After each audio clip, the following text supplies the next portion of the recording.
Hello friends, आप सबका स्वागत है हमारा चैनल मुबस्सिर स्टडी हब में। और आज मैं आप लोगों के लिए लेके आया हूँ द्वितीय जांच परीक्षा के प्रश्न पत्र। जो हम लोगों ने प्रश्नमाला 2 किया है उसका जांच परीक्षा पत्र इसमें मैं कराऊंगा। और इसमें क्वेश्चन नंबर 1 से 4 तक है, तो मैं कोशिश करूंगा कि इसकी और कोई पार्ट न बने, पार्ट 1 में ही करूँगा। तो आगे हम प्रश्न की ओर बढ़ते हैं।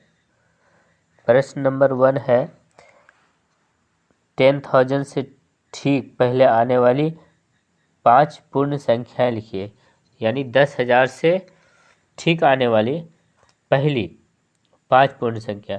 तो 10,000 से पहली कौन आती है? 9,999। तो फर्स्ट हो जाएगा आपका 9,999। उसके बाद क्या हो सकता है? इससे पहले कौन आता है? 9,999, तो 9,998। इसी तरह आप लिखते जाइए। 9,997 होगा, ये तीसरा हो गया। और चौथा हो जाएगा 9,996। देन आएगा 9,995। 995, इसमें कोई दिक्कत नहीं है। इससे पहले आएगी 9,999 और उसके बाद कौन सा? 9,998। तो इस तरह से क्वेश्चन नंबर फर्स्ट हुआ। क्वेश्चन नंबर सेकंड देखेंगे हम। क्वेश्चन नंबर निम्नांकित के परवर्ती लिखिए। तो फ्रेंड्स, मैं दो चीज़ आपको बता दूं, एक होता है परवर्ती, एक होता है पूर्ववर्ती। देखिए, एक परवर्ती संख्या, एक होगा पूर्ववर्ती संख्या, यानी प्रीडिसर्स और सक्सेसर।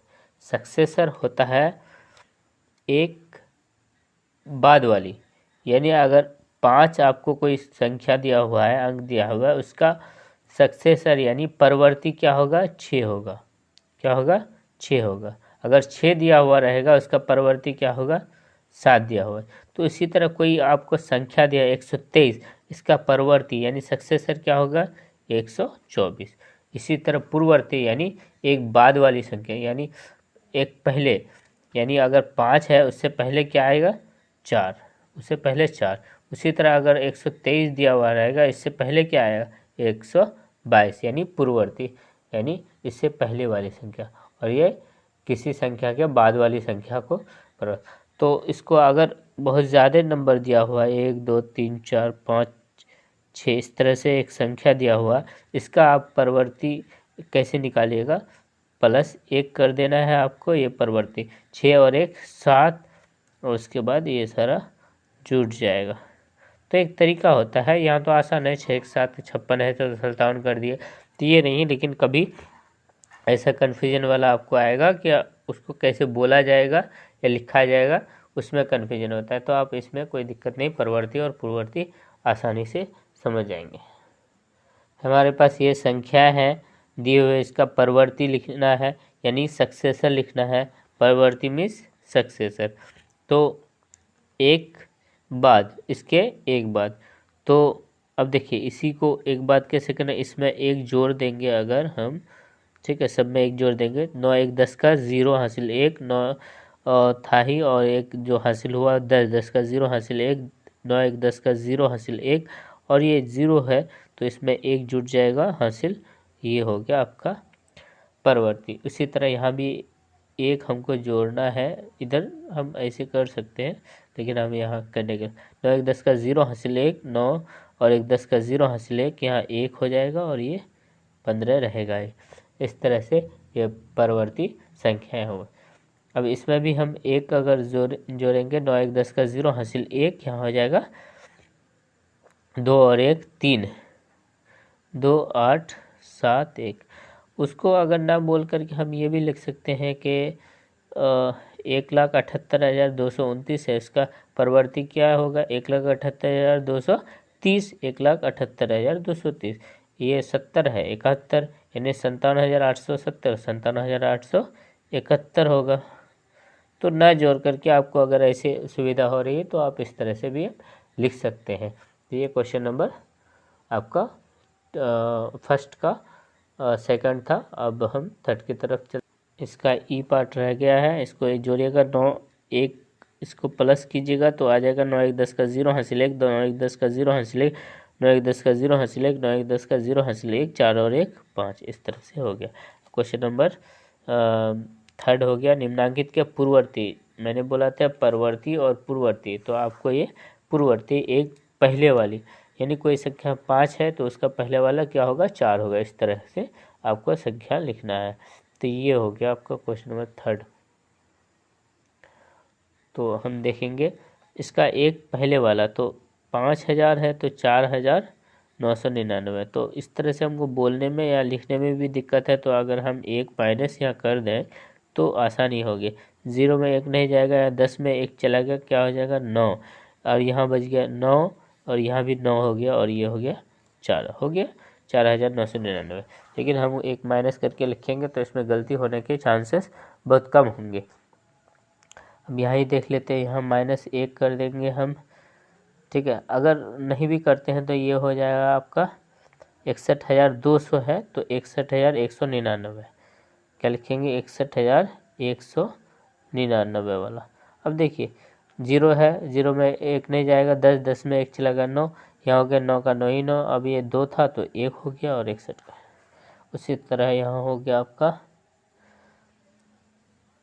4,08,070, तो 4,08,069 69। तो ये हो गया आपका। अब इस तरह से देख लीजिए, ये आपका आंसर हुआ। आगे देखते हैं हम,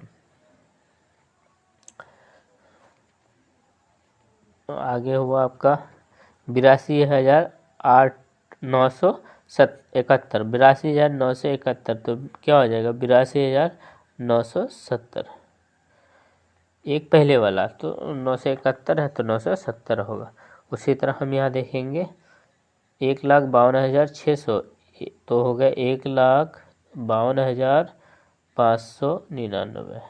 अगर नहीं होता तो एक माइनस करके देख लिए, 10 में 1 चलेगा 9, और ये 0 था, या 9 हुआ तो 9 का 9 ही 9, अब ये हो गया 5 5। तो इस तरह से आपका क्वेश्चन नंबर 1 का 3rd कंप्लीट होता है। आगे बढ़ते हैं, इसमें अब क्वेश्चन नंबर 4th और 5th बचा है। 4th और 5th में देखते हैं। क्वेश्चन नंबर 4 देखते हैं। सबसे छोटी प्राकृत संख्या लिखिए। आपको ये जानना होगा कि प्राकृत संख्या कहते किसको हैं। प्राकृत संख्या कहते हैं यानी गिनती वाली संख्या को क्या कहेंगे, प्राकृत संख्या कहेंगे गिनती वाली संख्या। गिनती क्या होगा, 1 2 3 4 5 6, इसी तरह इन्फिनिट, इधर करोड़ों अरबों तक चले जाएगा। तो प्राकृत संख्या आपको कह रहा है सबसे छोटी प्राकृत संख्या, तो कहाँ से शुरू होता है 1, तो सबसे छोटी प्राकृत संख्या क्या होगा 1, ये हो गया आंसर। अब हम देखेंगे सबसे छोटी पूर्ण संख्या क्या होगी। हमको क्या कह रहा है पूर्ण संख्या, तो पूर्ण संख्या की परिभाषा देख लेते हैं।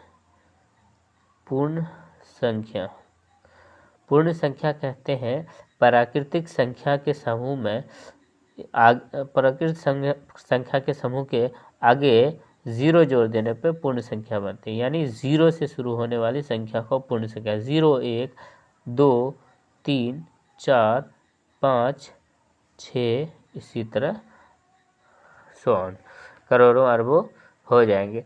तो हमको क्या कह रहे हैं कि 0 से शुरू होने वाली संख्या को पूर्ण संख्या कहेंगे। तो सबसे छोटा पूर्ण संख्या, छोटी पूर्ण संख्या क्या होगी 0, सबसे छोटी पूर्ण संख्या 0।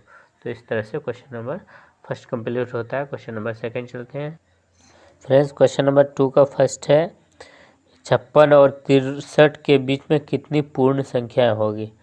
56 और 63 के बीच में, तो देख ले 56 के बाद हो जाएगा 57, बीच में 57 होगा, 58 होगा, 59, 60, 61, 62। तो आपको गिनती मांगा है, ना कि इस तरह से लिख करके, तो अब मैंने बताने के लिए यहाँ लिख दिया है।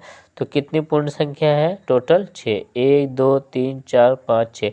तो आपको आंसर में क्या लिखना है 6 पूर्ण संख्या है, इस तरह से 6। सेकंड नंबर देखते हैं, इसको सरल करना है, सरल कीजिए।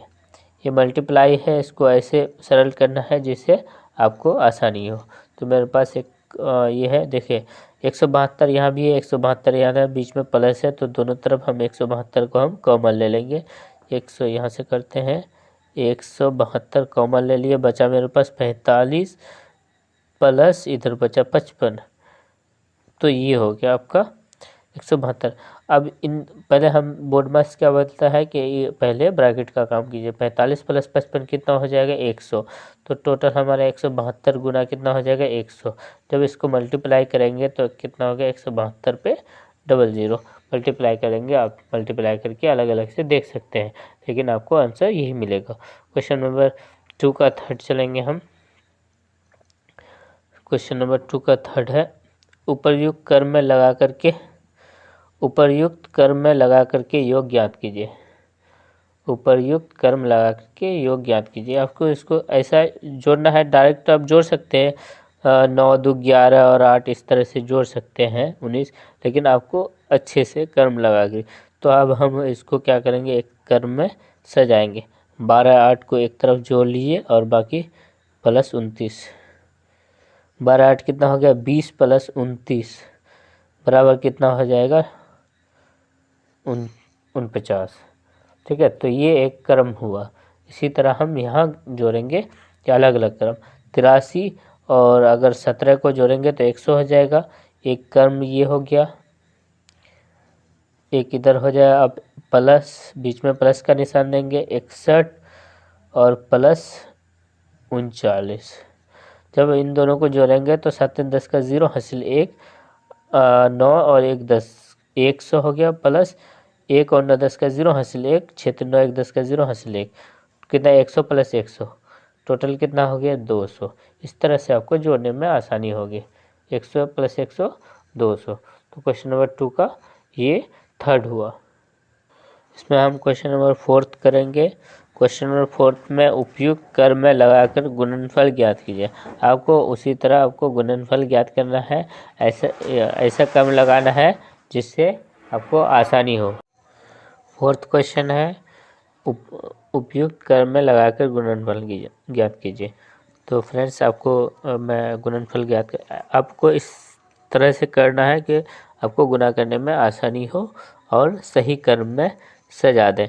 देखिए, अगर 4 गुना 25 करते हैं तो 100 हो जाता है। 100 के बाद इसको गुना करेंगे तो गुना करने में आसानी होगी। तो आपको यही करना है। 4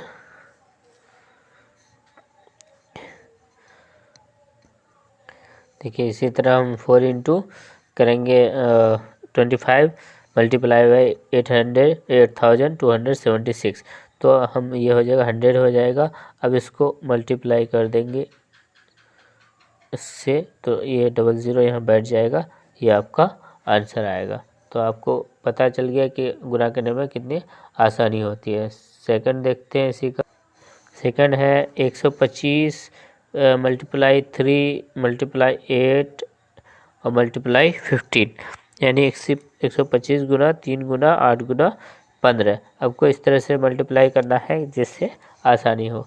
तो 125 को अगर हम यहाँ देखते हैं, 125 है, सॉरी इसे मल्टीप्लाई कर दें। 125 को अगर हम 8 से मल्टीप्लाई करें और 3 को कितना बचा का 3 इंटू 15 करें तो आपको आसान है। 125 इंटू 8 जब मल्टीप्लाई करेंगे तो 1000 आएगा।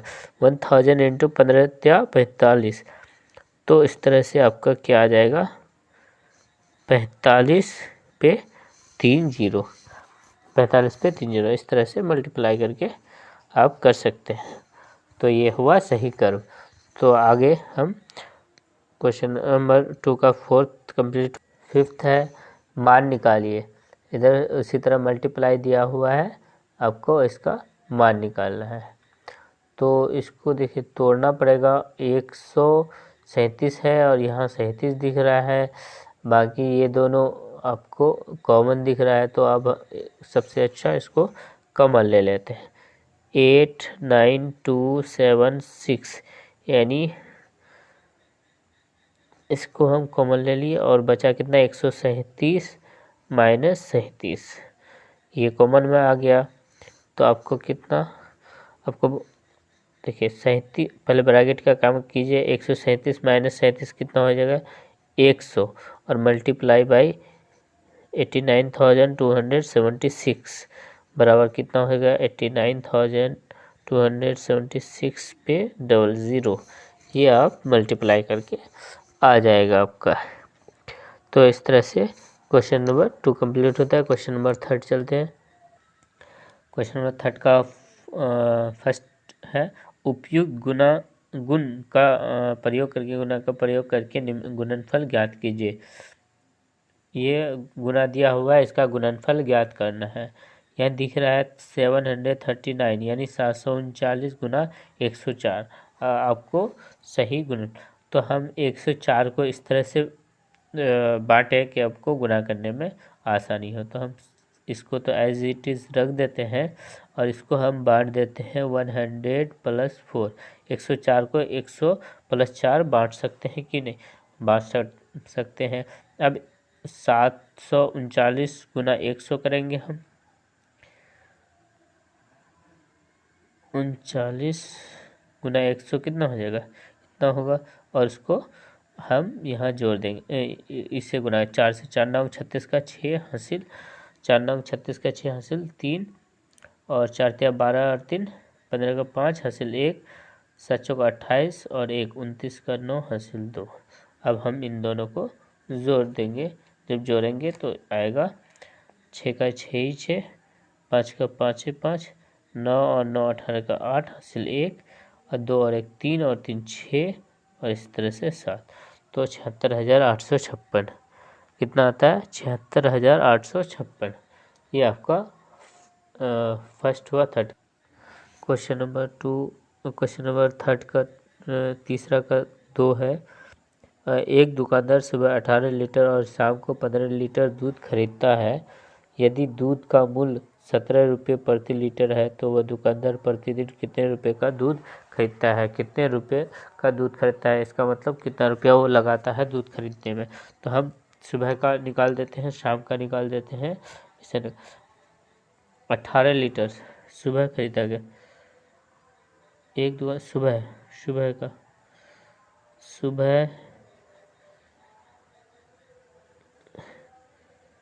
खरीदा गया दूध सुबह खरीदा गया दूध कितना है 18 लीटर, 15 कितना 17 रुपये के हिसाब से रेट कितना है 17 8 है 17 8 136, 136 का 17 8 136 का 6 हासिल 13, 17 कम 17 और 13, 17 और 13 कितना हो गया 30, 30 का 0 हासिल 3, तो कितना हो गया 300।